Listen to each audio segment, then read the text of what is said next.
Welcome, Emmanuel. Thank you for having me, Richard. The ISSB is going to operate a multi-location presence in Montreal and in Frankfurt. What do we expect the Montreal office will do? Well, I think the trustee's choice for Montreal is one that really founds its roots in the unique position of Montreal in the space of sustainable finance.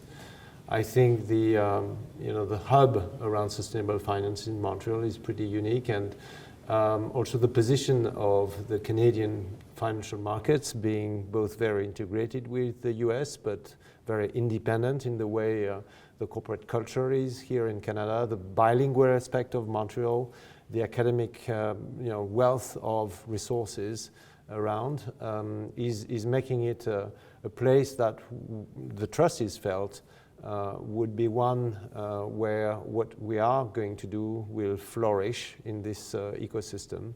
What key functions are being considered for Montreal's office? So first of all, expect board members to be present here in Montreal to not only represent the collective of the 14 board members across 3 co-locations. We are still working on what will be the Asian location. They will be also having a very important role in terms of market engagement in the whole of the American continent, of course North America, of course Canada in particular.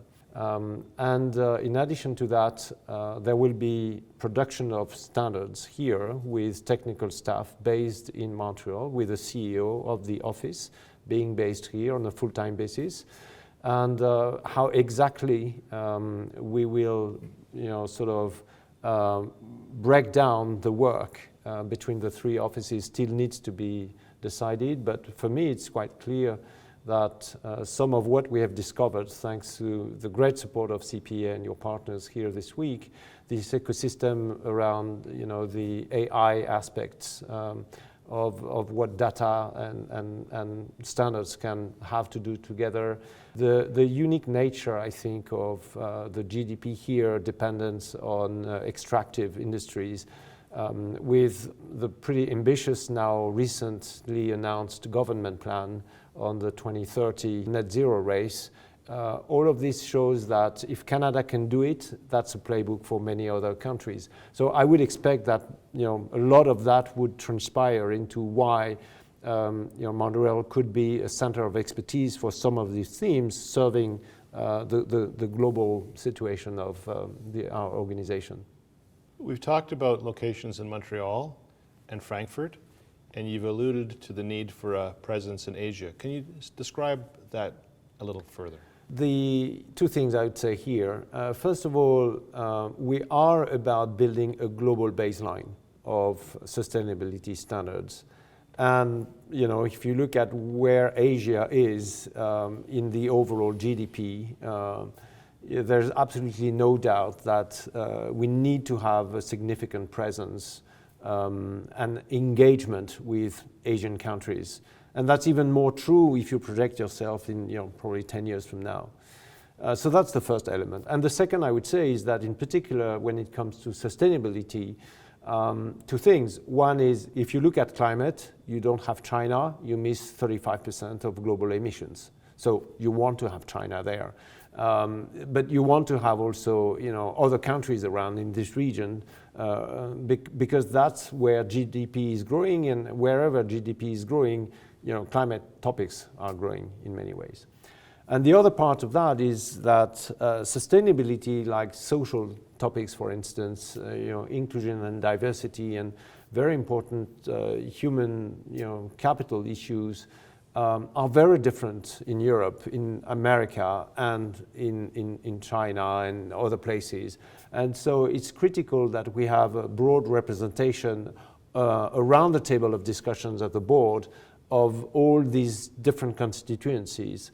And I would even say, even more than Asia, overall, global South representation at the table of those discussions, because again, sustainability, different from accounting, is really touching deep into the cultural and the societal reality of these countries.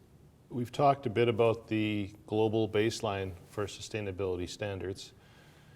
yet each country might see that it needs to do something special or unique for its own circumstances. How would that work? Yes, the first thing I should say is that this global baseline is in no way the smallest common denominator. We have constructed it aligned with our remit, our role, our mission under the constitution of the IFRS, which is to answer the needs of investors. So everything that we do, the quality and the ambition of the standards that we set are here to ensure that we fully meet those needs. So it's a full baseline. And then some jurisdictions indeed might decide to go beyond the enterprise value materiality that we are focusing on. This is where our remit is, and might want to serve the purpose of, or the need for information of other stakeholders, policymakers and civil society. And this is where, on the basis of this global baseline, additional topics can be brought up by jurisdictions that would decide to do that. The ISSB has just released several exposure drafts, S1 and S2, general requirements, and climate. Why is it important for Canadians to pay attention and to respond? Well, first of all, let me say that I'm super excited about the fact that the teams were able to issue those drafts. It's only like 5 months after the announcement of the creation of the ISSB, and we're already able to share this, frankly, what I think is a high quality work for our primary users and market participants to indeed comment and send us feedback. I think there is a general need for this feedback at the moment where at the same time the SEC in the US is consulting on sustainability topics, including climate, in a manner that is, I think, relevant and compatible with what we're doing, and therefore it's very important to coordinate the answers that are given to one and the other. And in a month's time, Europe will consult on a much bigger set of topics. So there is a momentum of consultation about sustainability by important jurisdictions. And because those jurisdictions are important to Canada overall, and also because Canada has this landscape that I described before in terms of exposure to climate and energy and a lot of important constituencies of the transition that needs to happen, I think it's absolutely fundamental that Canadian participants to the capital markets are responding not only to our exposure drafts, but also to the SEC consultation and the European consultation. You've recently met with many Canadian stakeholders and participants who are interested in the work of the ISSB and those exposure drafts. What are some of your key takeaways from those discussions? I think as the chair of the organization, I learned a lot because that has been the first time we actually met with stakeholders after the exposure draft were released. So for the first time ever here this week in Montreal, in Ottawa and Toronto, we actually discussed those. And so it's been very informative. And so it's a feeling of gratitude that I have for this week here in Canada about it, because I'm now absolutely sure that it will be a great home for our teams. Thank you, Emmanuel, for joining me for this conversation. It's been a pleasure to learn more about the ISSB.